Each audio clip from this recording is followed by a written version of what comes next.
Hello everyone, welcome to Proxy Gyan. मेरा नाम शबाज है दोस्तों। उम्मीद करता हूँ आप सब अच्छे होंगे। तो आज का जो हमारा टॉपिक है related to current affairs, that is Indian Korean friendship park. जी हाँ दोस्तों, इंडिया और कोरिया दोनों ने मिलकर एक फ्रेंडशिप पार्क को इस्टेब्लिश किया है दिल्ली में। तो इसके बारे में आज हम जानेंगे। वेरी इंपॉर्टेंट टॉपिक है करंट अफेयर्स रिलेटेड। आपको जीएस पेपर 1 और जीएस पेपर 3 में भी आपको पूछ सकते हैं, क्योंकि आगे चलकर हम इसके बायलैटरल ट्रेड के बारे में भी डिस्कस करेंगे कि दोनों के बीच में किस तरह से रिलेशंस हैं और एफडीआई कितना है हमारा इंडिया का कोरिया के अंदर, और कोरिया कितना इन्वेस्ट कर रहा है इंडिया में। सारा कुछ मैं आपको डिटेल में बताऊंगा। तो चलिए आज का लेक्चर शुरू करते हैं दोस्तों। आज का लेक्चर वेरी इंपॉर्टेंट है इसीलिए क्योंकि अभी कोरिया के जो रिलेशनशिप्स हैं इंडिया के साथ, वो बहुत ही अच्छे होते जा रहे हैं। ओके, इवन अगर आप कंपेयर करेंगे प्रीवियस ईयर से, तो अभी जो उसका एफडीआई इन्वेस्टमेंट है और जो कंपनीज इन्वेस्ट कर रही हैं हमारे इंडिया में आफ्टर पोस्ट कोविड-19, तो ऐसा लग रहा है कि दोनों के बीच में रिलेशंस बढ़ते जा रहे हैं। तो let's see what will happen. तो चलिए आगे बढ़ते हैं। आगे बढ़ने से पहले मैं आपको एक छोटा सा वीडियो दिखाना चाहता हूँ, उसके बाद आज कुछ हम डिस्कस करेंगे। तो चलिए। हाय, दिस इज वेरोनिका। अब आप मेरे साथ one on one zoom session book कर सकते हैं कॉम्पिटिटिव एग्जाम काउंसलिंग के लिए। जिस तरह आपके बहुत सवाल रहते हैं कि कॉम्पिटिटिव एग्जाम्स के लिए क्या ऑप्शनल लिया जाए, आंसर राइटिंग कैसे किया जाए, उसके लिए मैं आपको काउंसलिंग दूंगी आपके पर्सनल स्ट्रेंथ्स और वीकनेस पे based. So see you there only on proxygyan.com। Thank you. तो जैसे कि आप सभी लोग ने देखा है दोस्तों, हमारे जो एक्सपर्ट एजुकेटर है वेरोनिका जी, उनके द्वारा आपको एग्जामिनेशन की काउंसलिंग प्रोवाइड की जाएगी। हमारे वेबसाइट को विजिट कीजिए आज ही www.proxygyan.com और इस अपॉर्चुनिटी का फ़ायदा उठाइए, क्योंकि बहुत ही रेयर अपॉर्चुनिटी है जो आपके पर्सनल स्ट्रेंथ और वीकनेसेस के ऊपर आपको काउंसलिंग दी जा रही है।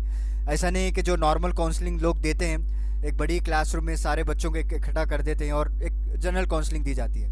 ये आपको पर्सनल रहेगा, आपको एक पर्टिकुलर पाथ दिखाया जाएगा और आपको स्ट्रैटेजी बताई जाएगी किस तरह से आप एग्ज़ाम के लिए प्रिपेयर हो सकते हैं। तो आज ही विजिट कीजिए और अपने टाइम और रिक्वायरमेंट के हिसाब से आप अपने सेशन को बुक कर सकते हैं। तो चलिए आज का लेक्चर हम शुरू करते हैं। पहले करंट अफेयर से अगर बात करें तो रिसेंटली, यानी हाल ही 26 मार्च की बात है, जो इंडिया का जो first Indo Korean friendship park inaugurate किया गया था।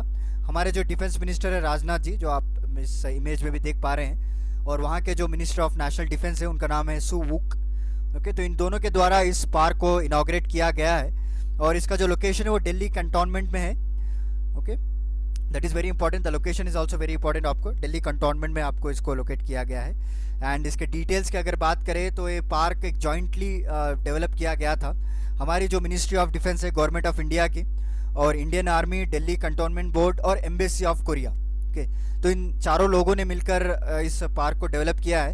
वहाँ पे कई सारे पिलर्स हैं और हमारे जो के.एल. तिमैया जी हैं, जो जनरल रह चुके हैं हमारे इंडियन आर्मी के, तो उनके भी कई सारे स्टैचूज वहाँ पे बनाए गए हैं। आगे चलकर मैं आपको पढ़ाऊँगा।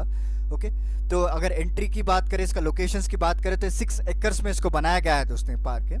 ओके, देखिए आपको डाउट आ रहा होगा, भाई इस तरह से पार्क बनाने से क्या फ़ायदा होगा, हमारे रिलेशनशिप में क्या डेवलपमेंट आएगी, राइट, हम लोगों को क्या है। हम तो मेन इंपॉर्टेंट बात यह है कि अगर आपके रिलेशंस अच्छे रहेंगे तो आपके दोनों के बीच में जो है कल्चरल रिलेशंस जो है एक्सचेंज होना शुरू हो जाएगा।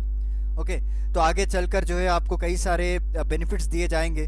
और इन लोगों ने बात की है कि आगे चलकर ये और भी एफडीआई इन्वेस्ट करने वाले हैं इंडिया में। कोरियन जो कंट्री है साउथ कोरिया, ओके, और इंडिया का इन्वेस्टमेंट बढ़ेगा, उसका एक्सपोर्ट भी आगे चलेगा।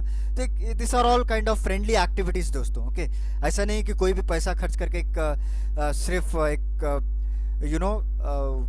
जो कहते हैं वेकेशन के लिए पार्क बना दिया, वैसा नहीं है। Okay, so something will behind this park. Okay, तो they will increase their export activities also, they will develop their relations, okay, they will support each other in the international organizations also। okay, तो ये park का जो area है वो 6 acres में इसको बनाया गया है। और ये जो एंट्रेंस है इसकी कोरियन स्टाइल में डिज़ाइन की गई है दोस्तों। जो उनका स्टाइल ऑफ लिविंग, जो स्टाइल ऑफ हाउसिंग रहता है ना, उस तरह से इसको डिज़ाइन किया गया है। और नेक्स्ट, जैसे मैंने आपको बताया, वहाँ पे कई सारे पिलर्स लगाए गए हैं, कई सारे स्टैचूज़ भी बनाए गए हैं। उसमें हमारे जो फेमस जनरल हैं, जो के.एस. तिमैया जी, तो उनका भी जो है स्टैचू बनाया गया है, because he is the chairman of neutral nation repatriation commission, जो कोरिया में बनाई गई थी। जिसको इंडिया के द्वारा हेड किया गया था, तो उसके चेयरपर्सन भी रहे हैं। तो उनकी याद में वहाँ पे एक स्टैचू भी बनाया गया है। और उसके बाद मेन इंपॉर्टेंट थिंग ये है, वहाँ पे रविंद्रनाथ टैगोर जी का भी स्टैचू है। ओके, बिकॉज वहाँ पे अगर आप देखेंगे पार्क में तो 5 पिलर्स आपको देखने को मिलेंगे। So whenever you are visiting this statue, जो वहाँ पे आसपास आपको जो 5 पिलर्स हैं जो तिम्मया स्टैचू के पास लगाए गए हैं, तो उसमें एक पिलर के पर हमारे जो नोबल लॉरेट हैं गुरुदेव जी रविंद्रनाथ टैगोर, उनके नरेशंस लिखे गए हैं। ओके, सो एक्चुअली कोरिया में किताब है the lamp of the east which was publish in, उसको डोंग अल लिबो भी कहते हैं उनकी भाषा में। तो उनमें जो इनके नरेशंस छपे हुए हैं, तो वो नरेशंस को इन्होंने यहाँ पे पिलर पे एनग्रेव कर दिया गया है। Okay, that is also very important and it is also very honourable बात है हमारे इंडियंस के लिए कि हमारे जो इंडियन के द्वारा लिखे गए नरेशंस को यहाँ पे एनग्रेव किया गया है। और उसके बाद जो एक हमारे इंडियन के ही द्वारा इनके कमीशन के चेयरपर्सन बनना, that is also very important honourable honourable word for us. Okay, तो next India Korea bilateral trade की बात करेंगे। तो उम्मीद करता हूँ आपको अभी तक क्लियर हो गया होगा। जस्ट करंट अफेयर्स ये है कि इंडिया और कोरिया दोनों ने मिलकर एक फ्रेंडशिप पार्क को इस्टेब्लिश किया है, और इसका जो लोकेशन है वो दिल्ली कंटोनमेंट में है। और दोनों के जो डिफेंस मिनिस्टर है दोनों मिलकर इनाग्रेट किया है। और वहाँ पे जो इंपॉर्टेंट पिलर्स हैं, इंपॉर्टेंट स्टैचूज है जो मैंने आपको बता दिए। ओके, और इसका जो एंट्री स्टाइल है वो आपको कोरियन स्टाइल में बनाया गया है, and it is develop on 6 acres. So let's move on. We will discuss about India Korea bilateral trade के बारे में मैं आपको बताता हूँ कितना इंपोर्ट्स है और कौन से मटेरियल्स यहाँ पे हम गुड्स जो है एक्सपोर्ट करते हैं कोरिया को, और कोरिया किस तरह से FDI इन्वेस्ट करता है हमारे इंडिया में। ओके, और पहली बार इन्होंने $20 बिलियन का जो एक्सपोर्ट एक्टिविटीज़ भी क्रॉस कर लिया है 2018 में। We will discuss one by one. तो लेट्स मूव ऑन। तो ट्रेड की अगर बात करें तो जैसे मैंने आपको पहले ही बता दिया था कि पोस्ट पैंडमिक के बाद हमारा जो ट्रेड रिलेशंस है between India and Korea, Republic of Korea जो साउथ कोरिया भी कहते हैं, वहाँ से एक मोमेंटम देखने को मिला है दोस्तों हम लोगों को। Okay, so it will be a rapid increase, धीरे धीरे जो इकोनॉमी रिवाइव कर रही है। ओके, और मैंने आपको पहले लेक्चर में जैसे कि आप सभी लोग जानते हैं, हमने एक मनोरमा प्ले लिस्ट भी एक बनाई है हमारे प्रॉक्सी ज्ञान चैनल में, जिसमें हम डिस्कस करने वाले हैं ईयर बुक जो है मनोरमा की 2021। उसमें हमने सारे इंपॉर्टेंट आर्टिकल्स को आपके लिए सामने लेकर आ रहे हैं जो कि वेरी इंपॉर्टेंट है various competitive exam, even for the UPSC also, क्योंकि वहाँ पे जो आर्टिकल्स पब्लिश किए जाते हैं, so it will have a very huge impact, because वहाँ पे कई सारे प्रोस्पेक्टिव्स को आपको बयान किया जाता है उनके आर्टिकल्स में। तो अभी भी सीरीज़ जारी है, अगर आपने अभी तक नहीं देखा है तो please visit our channel, you will find the Manorama year book play list, वहाँ पर जाके आप सारे वीडियोज़ को देख सकते हैं। तो उस प्लेलिस्ट में अगर आई थिंक सेकेंड वीडियो में मैंने बताया था कि साउथ कोरिया की इकोनॉमिक एक्टिविटीज़ किस तरह से फ्लोरिश हो रही है। ओके, क्योंकि that is also a war ground, एक ज़माने में वॉर हुई थी नॉर्थ कोरिया और साउथ कोरिया को लेकर, बट इवन दो वहाँ पे जो है एक डेमोक्रेसी गवर्नमेंट है, और पैंडमिक के होने के बावजूद भी उन्होंने अपने इकोनॉमिक एक्टिविटीज़ को इतने इफेक्टिवली हैंडल किया है।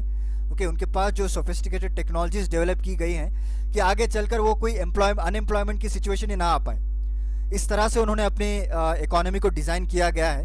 तो इसलिए हमारे जो ट्रेड एंड इकोनॉमिक रिलेशन है कोरिया के साथ, that is also very important, क्योंकि हाल ही में 2018 में जो 21.5 बिलियन डॉलर हमारा बायलैटरल ट्रेड रहा है, जो कि पहली बार हम $20 बिलियन को क्रॉस कर लिया है। ओके, और 2020 की बात करें तो $16.9 billion we have crossed it.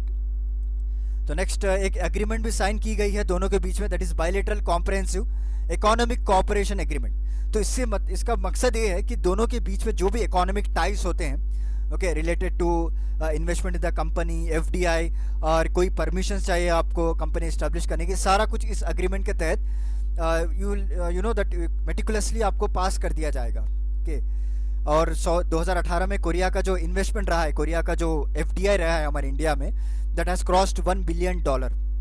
Okay, और सितंबर की बात करें, मतलब 2020 की हाल ही की, तो $6.94 बिलियन इन्होंने टच कर दिया FDI को। Okay, because there are many famous companies of South Korea, और उन्होंने कई सारे प्लांट्स भी यहाँ पे सेटअप की गई हैं हमारे इंडिया में। So this is about brief about FDI and what you mean by bilateral comprehensive economic cooperation agreement. Okay, दोनों के बीच में 2010 में ये साइन हो गया था, ताकि आपस में जो है ट्रेड और टैरिफ को मैनेज कर पाएँ, और जो ट्रेड है विदाउट एनी बैरियर्स ये लोग कैरी आउट कर सकें। तो इसीलिए इस एग्रीमेंट को साइन किया गया था। तो चलिए इनके एक्सपोर्ट्स के बारे में भी जान लेते हैं। तो इंडिया का शेयर कितना है इन कोरियाज का जो ग्लोबल ट्रेड है, इंडिया का शेयर आपको 1.72% देखने को मिलेगा दोस्तों। ओके, तो पहले हमारा जो था 0.78, नाउ वी हैव इंक्रीज्ड 1.72%, 2020 की बात है ये। और इंडिया जो है कोरिया का 21st biggest source for imports है। ओके, सो 21वीं कंट्री है India, so now we are and 7th biggest export है।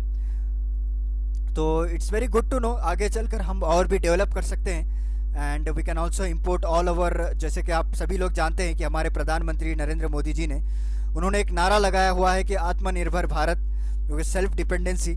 तो जितना आज हमारे गुड्स डेवलप होंगे, चाहे वो इलेक्ट्रॉनिक सेक्टर में हो या टेक्सटाइल में हो या इंफ्रास्ट्रक्चर में हो, कोई भी टेक्नोलॉजी ले लीजिए आप, हम उसको एक्सपोर्ट भी कर सकते हैं। Okay, so we can export to this kind of relationship. जो फ्रेंडली रिलेशन कंट्री है उनके साथ हम ट्रेड कर सकते हैं, हमारी इकोनॉमी बढ़ा सकते हैं, रिवाइव कर सकते हैं। This are all the few basics things जो मैंने आपको बताना चाहिए थी। और चलिए देखते हैं क्या क्या आइटम्स हम एक्सपोर्ट करते हैं। Okay, so major items of India's export to Korea जो है मिनरल फ्यूल्स है और सीरियल्स, जो सीरियल्स कहते हैं, आयरन है, स्टील है, ये लोग हम एक्सपोर्ट करते हैं कोरिया को। और नाफ्ता जो है ऑयल डिस्टिलेट्स भी माना जाता है, इसको हम ज़्यादा एक्सपोर्ट करते हैं 20% इनको। और जो कोरिया का जो मेन एक्सपोर्ट्स हैं टू इंडिया, ज़्यादातर आपको इलेक्ट्रॉनिक गुड्स और ऑटोमोबाइल पार्ट्स देखने को मिलेंगे दोस्तों। ओके, बिकॉज कई सारे मोबाइल कंपनीज हैं वहाँ पे, और जो कई सारे दूसरे ब्रांड्स में, कार के ब्रांड्स, ऑटोमोबाइल सेक्टर वहाँ पे ज़्यादा फ्लोरिश होके हैं। तो we can exchange our technology with them also. So they will export to us like lubricating oils हो गया, न्यूक्लियर रिएक्टर्स हो गया, ओके, मैकेनिकल अप्लायंसेस हो गया, and iron and parts and iron of steel and products, ये सारा कुछ ये लोग एक्सपोर्ट करते हैं। और हम लोग जो है इनको सीरियल्स, खाने पीने के पदार्थ, जो चीज़ रहती है, iron and steel, mineral fuels, ये सारा कुछ हम एक्सपोर्ट करते हैं कोरिया को। एंड कोरिया हम लोगों को ऑटोमोबाइल्स, टेलीकम्युनिकेशन इन एक्सचेंज में देता है। तो this is about today's lecture दोस्तों। तो लेट्स सी, तो जैसे कि आपने सभी लोग जानते हैं कि जो कंट्री न्यूज़ में रहता है तो उसके आसपास का मैप लोकेशंस भी आपको वेरी इंपॉर्टेंट है, क्योंकि आपको पूछ सकते हैं। ऐसा ज़रूरी नहीं कि एग्जामिनर आपको सिर्फ करंट अफेयर से ही क्वेश्चन पूछे, he can go to the basics and all question and ask the questions also. Okay, तो इसीलिए मैंने आपको साउथ कोरिया का मैप लोकेशंस भी दिखा दिया है यहाँ पे। जैसे कि आप देख रहे हैं, it will border with the north Korea in the north side. Okay, तो ईस्ट में अगर आप देखेंगे तो सी ऑफ जापान है आपको। Okay, so this is a sea of Japan, and west में आपको येलो सी आएगी। So this is nothing but it's a Korean strait which separates Japan and Korea. This is very important. Which strait separates the Japan? It's a Korean strait. Okay. So these are the few basic things you need to remember. जब भी अगर आप एक country के बारे में अगर जान रहे हैं तो पहले उसके मैप को देखिए, उसके बाद करंट अफेयर्स पढ़िए। Okay, that is also very important, क्योंकि यहाँ से कई बार क्वेश्चंस पूछ लेते हैं। ओके, तो चलिए आज का लेक्चर यहीं पे समाप्त होता है। उम्मीद करता हूँ आपको आज का मेरा लेक्चर पसंद आया होगा। मिलता हूँ फिर मैं आपको अगले लेक्चर के साथ, कुछ इंटरेस्टिंग टॉपिक के साथ। तब तक के लिए धन्यवाद दोस्तों।